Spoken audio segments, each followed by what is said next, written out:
Julia students, once again welcome to my class. We were doing the human eye and the colorful world. हम human I and the colourful world के बारे में कर रहे थे और पिछले एपिसोड में मैंने आपको आई के बारे में डिटेल में आपको समझाया, ह्यूमन आई के बारे में। तो आप थोड़ा सा इस डायग्राम को अच्छी तरह से देख लेना और इसमें जो जो पार्ट है ह्यूमन आई का, उन सब के बारे में मैंने आपको डिटेल में पढ़ाया था। डिटेल में मैंने आपको समझाया इन सब के बारे में।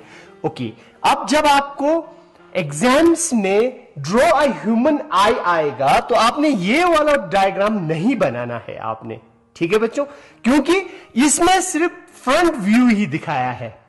इसीलिए human I, draw a human I, well label diagram of a human आई होगा तो ये वाला डायग्राम आपने नहीं बनाना है।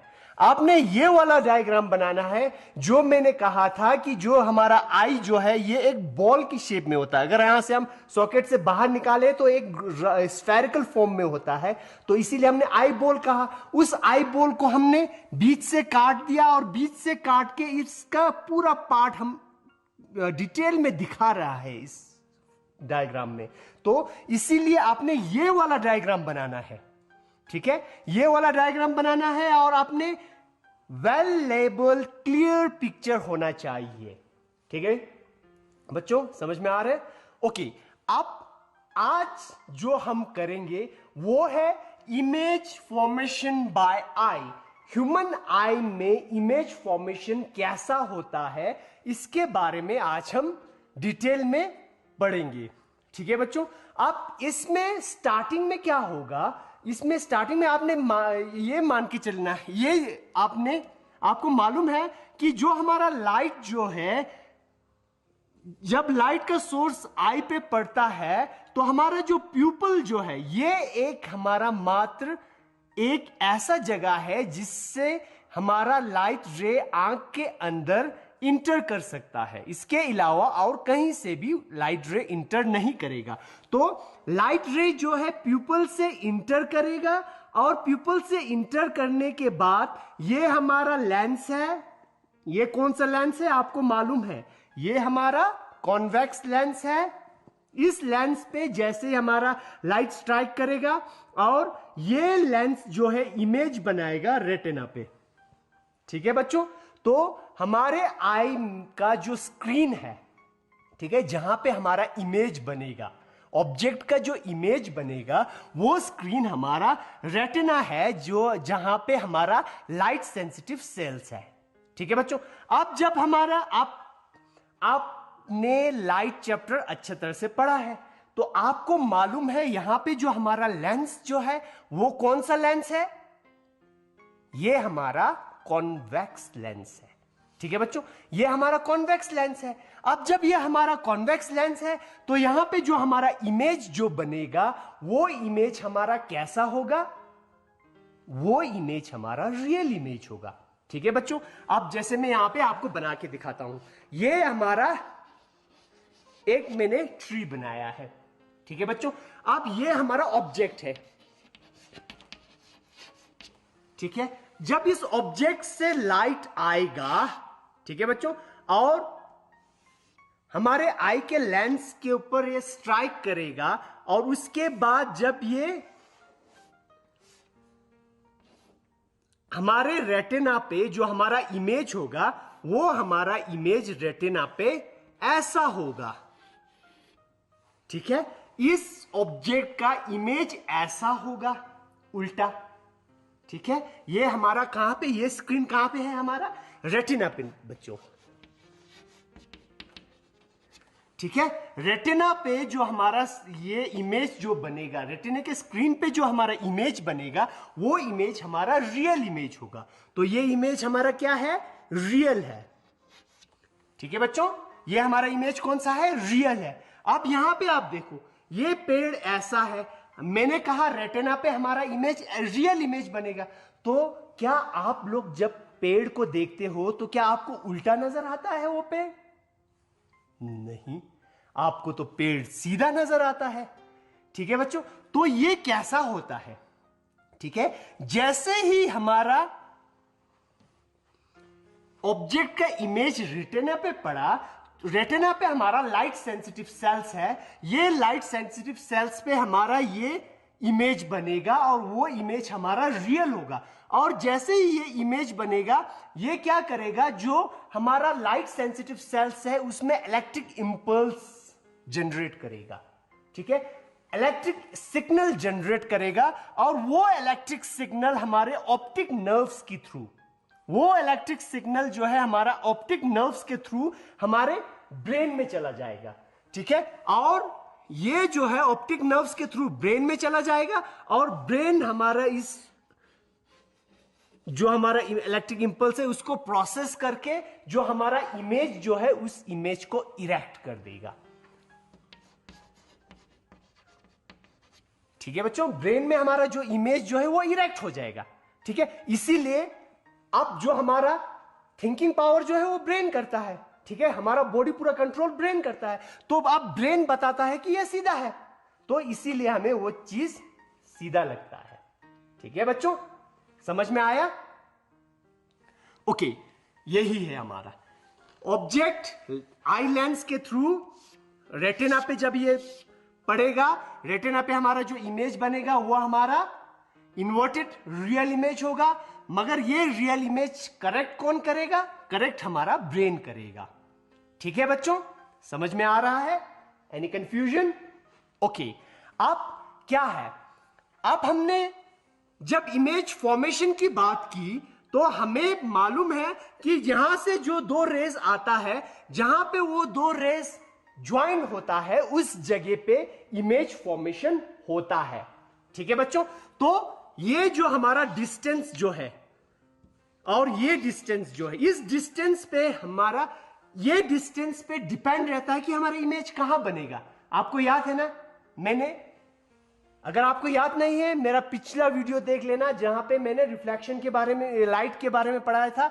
उसमें हमने image formation by convex lens के बारे में पढ़ाया था और उसमें मैंने डिफरेंट पोजीशंस आपको बताया था कि किस पोजीशंस पे अगर हम ऑब्जेक्ट रखेंगे तो हमारा इमेज का पोजीशन कहां होगा। तो वहां पे हमारा क्या होता है, ऑब्जेक्ट को हम आगे पीछे करते हैं। ठीक है बच्चों, ऑब्जेक्ट इंफिनिटी पे हो सकता है, ऑब्जेक्ट बिहाइंड द कर्वेचर हो सकता है, एट सेंटर ऑफ कर्वेचर हो सकता है, ये between centre of curvature and the focus हो सकता है, एट फोकस हो सकता है, between origin and the focus हो सकता है। ये डिस्टेंस हमने बताया था। अब उस केस में हम क्या करते थे, हम ऑब्जेक्ट को आगे पीछे करते थे। हमारे ह्यूमन आई के बारे में जब हम पढ़ रहे हैं तो अब ऐसा तो है नहीं, आपने दूर एक पेड़ देखना है, अब उस पेड़ को नजदीक ला के देखोगे, ऐसा तो पॉसिबल नहीं है। ऑब्जेक्ट को हम खींच के नहीं ला सकते आगे, दूर है तो दूर से ही देखना है हमने, पास है तो पास में ही देखना है। तो हमें ये ऑब्जेक्ट का जो डिस्टेंस जो है इसको हम चेंज नहीं कर सकते हैं। ठीक है बच्चों, ऑब्जेक्ट का डिस्टेंस हम चेंज नहीं कर सकते हैं। अब हमारा आई बॉल जो है, मैंने कल कहा था एक बॉल है, उस बॉल का डायमीटर, नॉर्मल आई का डायमीटर होता है कितना, 2.3 सेंटीमीटर। अब वो आई स्फीयर, जो आई बॉल का स्फीयर जो है उसका डायमीटर तो फिक्स है। अब उसका डायमीटर फिक्स है तो आप, ऐसा तो हो नहीं सकता कि हम इस स्क्रीन को, स्क्रीन मींस रेटिना को आगे लाए या पीछे ले जाए, ऐसा तो पॉसिबल नहीं है। ठीक है बच्चों, अब जब हमारा ऑब्जेक्ट को भी हम आगे पीछे नहीं कर सकते, ऑब्जेक्ट के डिस्टेंस u को भी हम आगे पीछे नहीं कर सकते, v को भी आगे पीछे नहीं कर सकते, तो उस केस में आप, हमारे पास एक और ऑप्शन बच जाता है। उसमें क्या होगा, अब हमारे पास एक और ऑप्शन होगा, उस ऑप्शन में हम लेंस के कर्वेचर को चेंज करेंगे बच्चों। ठीक है, फोकल लेंथ को हम चेंज करेंगे by changing the curvature of the lens. ठीक है बच्चों, अब हमें क्या करना है, हमें लेंस का कर्वेचर चेंज करना है बच्चों। अब जो हमारा ये लेंस जो है, इस लेंस का जो ये कर्व वाला पोर्शन है, जो बल्जिंग पोर्शन है, इसको हम अपर्चर कहते हैं बच्चों। याद है ना, लाइट में हमने कहा था इस अपर्चर, इस अपर्चर को हम चेंज कर सकते हैं। अब ये अपर्चर अगर चेंज होगा तो उसका फोकल लेंथ जो है वो छोटा बड़ा होगा बच्चों, फोकल लेंथ का डिस्टेंस जो है वो चेंज हो जाएगा। ठीक है बच्चों, अब इस लेंस का जो अपर्चर जो है वो कौन चेंज करता है? ठीक है ना बच्चों, ये क्वेश्चन है। अब इसका हमें अपर्चर चेंज करना है, तो वो कौन चेंज करेगा? अंदर जाके हमारा आंख के अंदर कौन है, कौन बैठा है जो हमारा आई के लेंस का अपर्चर को चेंज करेगा? ठीक है बच्चों, तो हमने पढ़ा था इसमें कि आई लेंस जो है इसको इस पोजीशन पे रखा है, यहां पे हमारा सस्पेंसरी लिगामेंट्स, सस्पेंसरी लिगामेंट्स है जो हमारे आई लेंस को होल्ड करके रखा हुआ है बच्चों। ठीक है, और इस सस्पेंसरी लिगामेंट के साथ अटैच है हमारा सिलियरी मसल्स। ठीक है बच्चों, अब ये सिलियरी मसल्स का काम आ जाता है बच्चों। अब ये मसल्स, हमें मालूम है बच्चों कि मसल्स जो है कॉन्टैक्ट और रिलैक्स होता है। ठीक है, अब ये सिलियरी मसल्स जब कॉन्टैक्ट या रिलैक्स होगा, तब ये हमारा इसका कर्वेचर जो है, लेंस का कर्वेचर चेंज होगा। ठीक है बच्चों, अब आपके दिमाग में क्वेश्चन बैठना चाहिए, लेंस का कर्वेचर जब हम चेंज करते हैं तो उसमें फोकल लेंथ क्यों चेंज होता है? उसमें मालूम है बच्चों आपको? ये आपको मालूम होना चाहिए, क्योंकि हमने कहा था कि ये सिलियरी मसल्स जो है ये स्ट्रेच करता है या रिलैक्स होता है, तो उसकी वजह से इसका कर्वेचर चेंज होता है। अब कर्वेचर चेंज होने से हमारा फोकल लेंथ पे क्या इफेक्ट पड़ेगा? देखो बच्चों, मैं एक लेंस बना रहा हूं,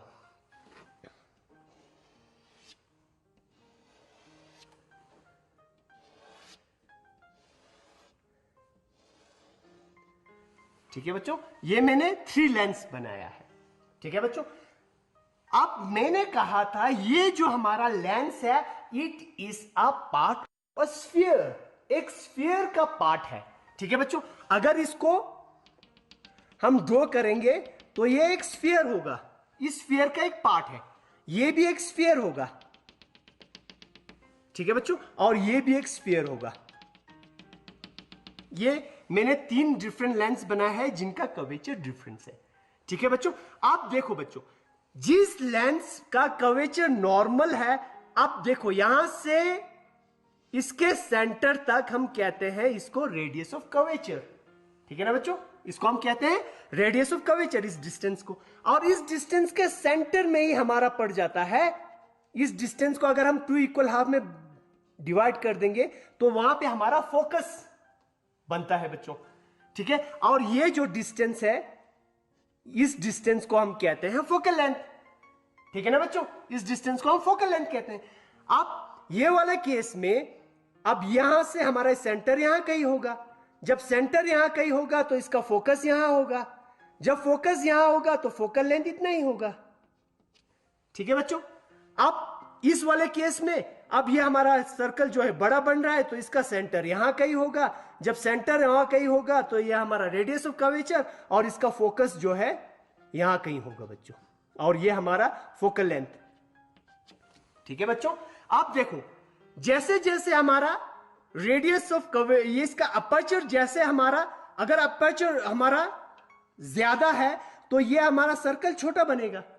अब जब सर्कल छोटा बनेगा तो इसमें फोकल लेंथ कम होगा। ठीक है बच्चों, फोकल लेंथ कम होगा। जब हमारा अपर्चर बड़ा होगा तो यह हमारा सर्कल बड़ा होगा, जब सर्कल बड़ा होगा तो इसका फोकल लेंथ बढ़ जाएगा। इसी प्रिंसिपल पे ये हमारा काम करेगा आई। ठीक है बच्चों, अब ये क्या होगा, देखो बच्चों, अब क्या होगा कि ये जो हमारा सिलियरी मसल्स है, ठीक है बच्चों, अब ये सिलियरी मसल्स जो है हमारे फोकल लेंथ को चेंज करेगा।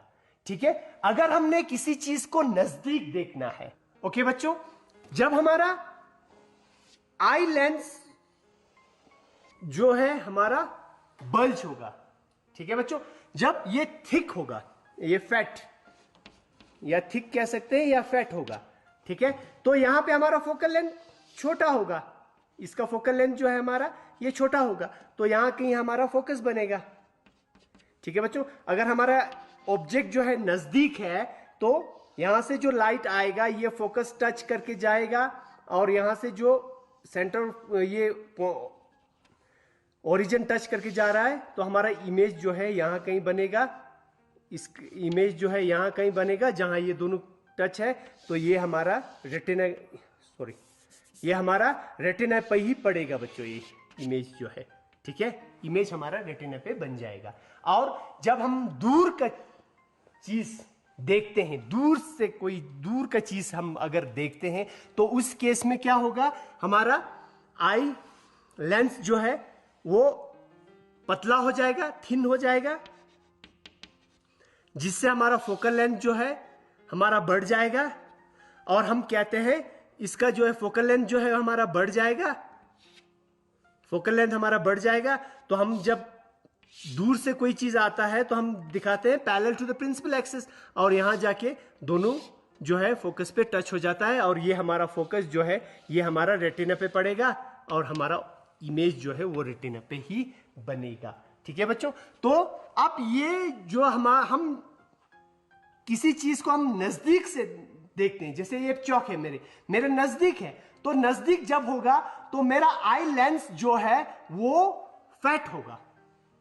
ठीक है बच्चों, आई लेंस जो है फैट होगा, उसका कर्वेचर ज्यादा होगा। अब मैं किसी दूर चीज को देख रहा हूं, जब किसी दूर चीज को देख रहा हूं तो मेरा आई लेंस जो है वो थिन हो जाएगा। ठीक है बच्चों, अब आई लेंस को अल्टर कौन करता है, ये मैंने आपको बताया कौन करता है, who alter the thickness of the eye lens.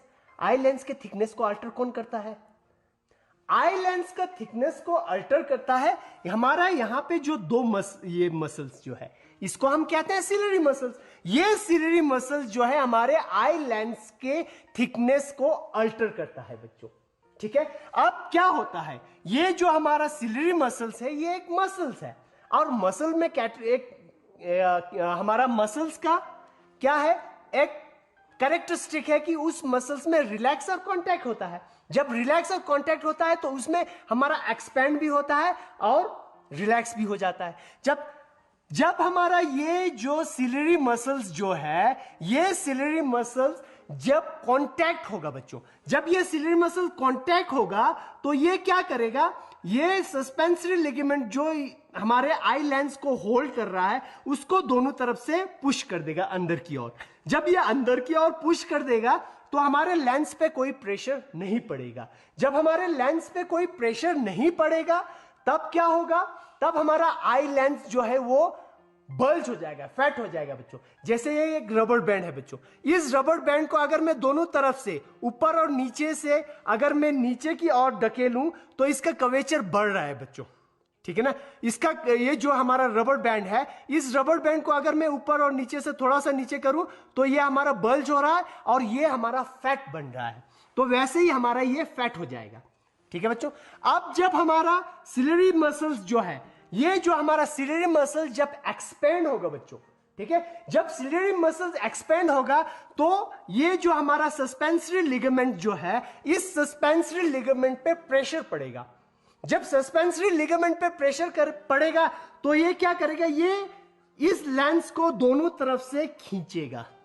ठीक है बच्चों, इस लेंस को जब दोनों तरफ से खींचेगा तो हमारा लेंस जो है वो थिन हो जाएगा। जैसे ये रबर बैंड है, अब इस रबर बैंड का कर्वेचर जो है अभी ज्यादा है, जब इसको मैं ऊपर और नीचे दोनों से खींचूंगा तो इसका कर्वेचर जो है क्या हो रहा है, कम हो रहा है बच्चों। ठीक है, और ये फ्लैट हो रहा है। ठीक है, इसी तरह ये जो हमारा आई लेंस है, इस आई लेंस का कर्वेचर जो है दोनों तरफ से जब ऊपर नीचे दोनों लिगामेंट्स जो है उसको नीचे की ओर, ये ऊपर की ओर और ये नीचे की ओर जब ये खींचता है तो हमारा आई लेंस का जो थिकनेस जो है वो कम हो जाता है बच्चों। ठीक है, तो हमारा लेंस जो है वो थिन हो जाता है। ठीक है, और जब ये हमारा ये मसल्स जब हमारा कॉन्ट्रैक्ट होता है तो क्या करता है, इस हमारे लिगामेंट्स पे कोई प्रेशर नहीं पड़ता है। लिगामेंट्स पे कोई प्रेशर नहीं पड़ने की वजह से हमारा जो आई लेंस जो है वो बल्ज हो जाता है, ये फैट हो जाता है बच्चों। ठीक है, तो ये हमारा फैट हो जाता है। तो यही है हमारा अल्टर करने वाला मशीन। ठीक है, ये जिसको हम कहते हैं सिलरी मसल। सिलरी मसल जो है वो अल्टर करता है। अब हमारा नेक्स्ट टॉपिक आ जाता है बच्चों, पावर ऑफ एकोमोडेशन।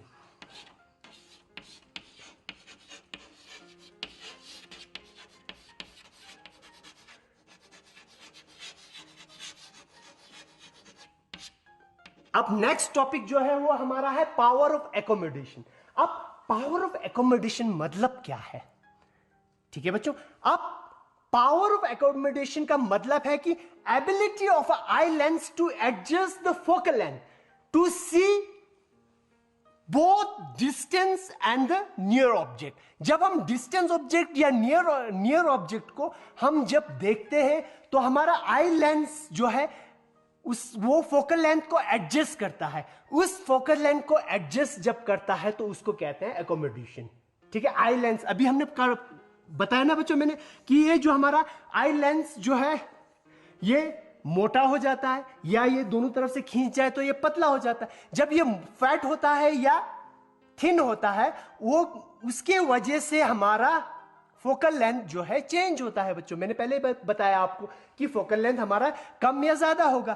तो ये जो हमारा फोकल लेंथ आई लेंस के वजह से जो फोकल लेंथ जो है हम एडजस्ट करते हैं इसको हम एकोमोडेशन कहते हैं बच्चों। एकोमोडेशन जो है एकोमोडेट से आया है बच्चों। एकोमोडेट मींस एडजस्टमेंट, एडजस्ट करना। ठीक है बच्चों, तो ये एबिलिटी है बच्चों। ठीक है बच्चों, अब जब हम क्या करेंगे ये जो हमारा आई लेंस जो है वो एडजस्ट होता है। ठीक है, अब पावर ऑफ एकोमोडेशन क्या होता है कि जो हमारा आई लेंस है इस आई लेंस का जो एडजस्टमेंट जब होता है तो इसका भी एक लिमिट होता है बच्चों। ठीक है, हर एक चीज का लिमिट होता है, वैसे ही हमारे आई लेंस का भी एक लिमिट है कि वो कितना खींचेगा या कितना बल्ज होगा। ठीक है, या कितना फैट होगा या कितना थिन होगा, उसका भी एक लिमिट है बच्चों। ठीक है, इसके लिए आप घर पे बैठे हो, आपने क्या करना है, आपके पास बुक है। ठीक है बच्चों, इस बुक को अपने आंख के सामने लाओ बच्चों, जितना हो सके सामने लाओ और देखो क्या होता है। क्या आप पढ़ पाते हो? पूरा आई के नजदीक लेके आओ और पढ़ने की कोशिश करो।